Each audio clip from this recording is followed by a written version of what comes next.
नमस्कार, मी डॉक्टर यश वेलणकर आणि तुम्ही पाहतात माइंडफुलनेस फॉर हेल्थ हे यूट्यूब चॅनल.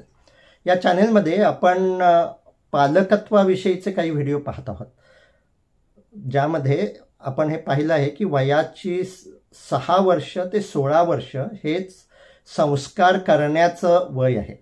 वयाची 16 वर्ष झाली मुलाची किंवा मुलीची की आता आपण फार त्याचे संस्कार बदलू शकत नाही. आता त्याच्याशी मित्राप्रमाणे वागायला पाहिजे, त्याचं जे काही मत आहे ते ऐकून घेतलं पाहिजे, त्याच्या भावनांचा आदर करायला हवा. पण हे असं अचानक वयाच्या 16व्या वर्षापासूनच करायला हवं असं, म्हणजे असं 16 वर्ष पूर्ण झाली आणि आता मी असं बदलणार असं ते नसतं. हळूहळू जसं आपण गिअर चेंज करत जातो तसंच वयाच्या 11-12व्या वर्षापासून मुलांशी जे काही आपण वागत असतो त्याचा गिअर चेंज करायला लागतो. आणि त्याचं एक महत्त्वाचं कारण आहे की जसं मूल टीन एजमध्ये जातं, हळूहळू वयाच्या 11-12व्या वर्षानंतर त्यांच्या शरीरात बदल होत असतात, तसेच त्यांच्या मनस्थितीमध्ये बदल होत असतात. आणि त्यामध्ये एक महत्त्वाचा बदल म्हणजे त्यांचं आता स्वतःची आयडेंटिटी त्यांना निर्माण करायची असते, स्वतःची वेगळी ओळख त्यांना निर्माण करायची असते. आत्तापर्यंत म्हणजे 7-8-9 वर्षाची मुलं ही आईवडिलांबरोबर रमतात, आईवडिलांबरोबर फिरायला जायला त्यांना आवडतं. हळूहळू 12-13 वर्षाच्या मुलांना असं आईवडिलांबरोबर जायला आवडत नाही, कारण आता त्यांचे वेगळे स्वतःचे मित्र असतात आणि त्यांची ओळख ही ती म्हणून व्हायला हवी असतात. याचा मुलगा किंवा याची मुलगी, हिची मुलगी अशी ओळख त्यांना हळूहळू बदलायची असते. आणि त्यासाठी हळूहळू वयाच्या 12-13 वर्षानंतर मुलांच्या मनामध्ये ही जी त्यांची स्वतःची आयडेंटिटी निर्माण करण्याची, स्वतःची ओळख निर्माण करण्याची जी काही गरज निर्माण होते, त्याला आपण सपोर्ट करायला हवा, प्रोत्साहन द्यायला हवं. त्याची जी काही ती स्वतःची आयडेंटिटी आहे ती ही आपल्या आयडेंटिटीला मारक आहे असं मानून चालणार नाही. त्याच्या आयडेंटिटीचा आदर करायला हवा. आणि त्याच्या आयडेंटिटीचा आदर म्हणजे त्याच्या वेगळ्या मताचा आदर.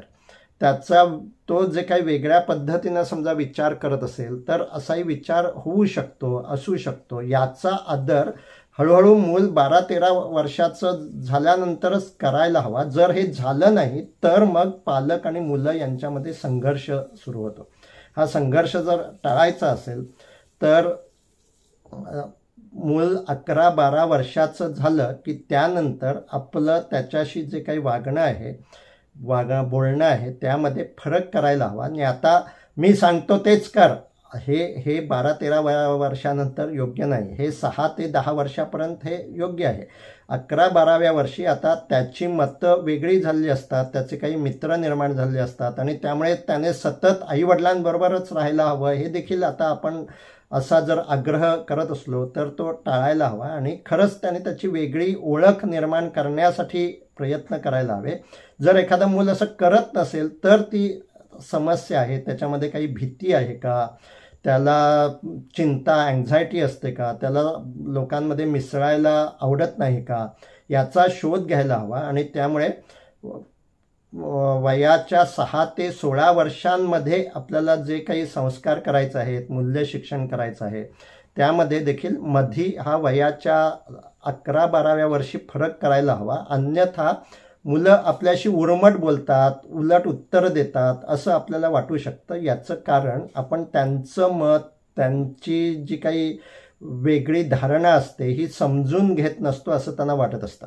आणि त्यामुळे या वयामध्ये आणि एकूणच वयाच्या 6व्या-7व्या वर्षानंतरच मुलांना त्यांच्या भावनांविषयी सजग करायला हवं आणि आपण देखील आपल्या भावनांविषयी सजग राहायला हवं. आणि त्या भावना आपल्याला शब्दात मांडता यायला हव्यात. म्हणजे काय की आपण एकमेकांना प्रसंग सांगतो, पण ह्या प्रसंगी मला राग आला होता किंवा मला वाईट वाटलं किंवा मला चिंता निर्माण झाली होती असं आपण सहसा सांगत नाही. पालकांनी सुद्धा हे सांगायला हवं. याचं कारण अशा भावना निर्माण होणं अगदी नैसर्गिक आहे, स्वाभाविक आहे. त्या भावना लपवून ठेवण्याचं काहीच कारण नाही. प्रॉब्लेम न होतो ज्यावेळी त्या भावनांचा कालावधी खूप वाढतो किंवा त्या भावनांची तीव्रता खूप वाढते आणि त्या भावनेच्या भरात माणूस काय बोलतो आहे त्याचं भान त्याला नसतं. भावना, रागाची भावना अनैसर्गिक नाही, राग तीव्र होणं ही समस्या आहे. आणि ती जर आपल्याला टाळायची असेल, तशीच मुलांमध्ये जर आपल्याला ते होऊ द्यायचं नसेल तर आपल्या सर्व भावना आपल्याला व्यक्त करता आल्या पाहिजेत, त्या शब्दात मांडता आल्या पाहिजेत. आणि हे जर आपण करू लागलो तर आपण मुलांना प्रेरणा देऊ लागतो की आजच्या दिवसभरामध्ये तुझ्या मनात कोणत्या वेळी कोणत्या भावना आल्या हे आपण एकमेकांना सांगू शकतो. आणि त्यासाठी अशी ही भावनांची सजगता विकसित करणं हे देखील पालकत्वामध्ये खूप महत्त्वाचा भाग आहे, जो आपल्या घरांमध्ये फारसा होतच नाही, कारण पालकच आधी स्वतःच्या भावनांविषयी सजग नसतात.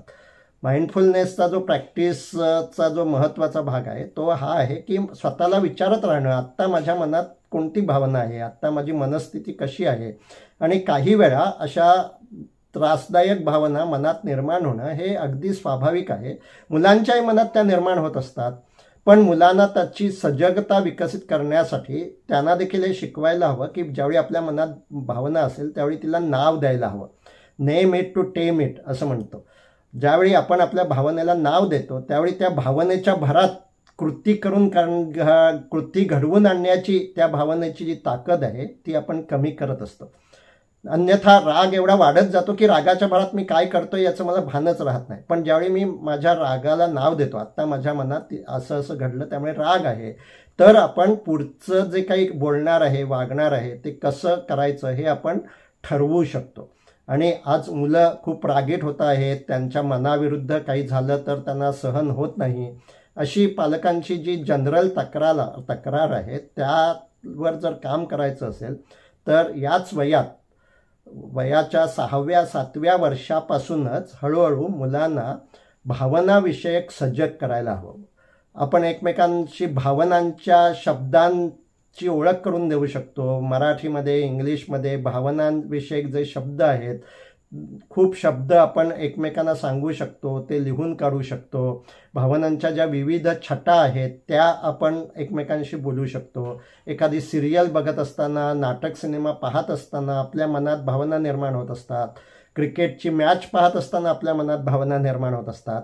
या भावना निर्माण होणं हे सहजतेने घडत असतं, त्यामध्ये आपलं काही कर्तृत्व नसतं.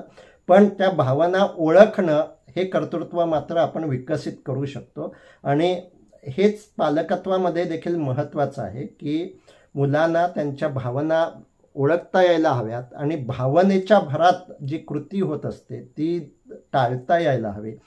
बऱ्याचदा मुलांच्या ज्या आततायी कृती होतात त्या या भावनिक सजगता नसल्यामुळे होत असतात. आणि त्यामुळे भावनांविषयी बोलणं, एकमेकांना भावना सांगणं, असं असं झालं की माझ्या मनात अशी भावना निर्माण झाली होती, हे आपणही सांगणं आणि मुलांनी असं सांगावं असं त्यांना प्रेरित करणं हे पालकत्वामध्ये एक महत्त्वाचा भाग आहे.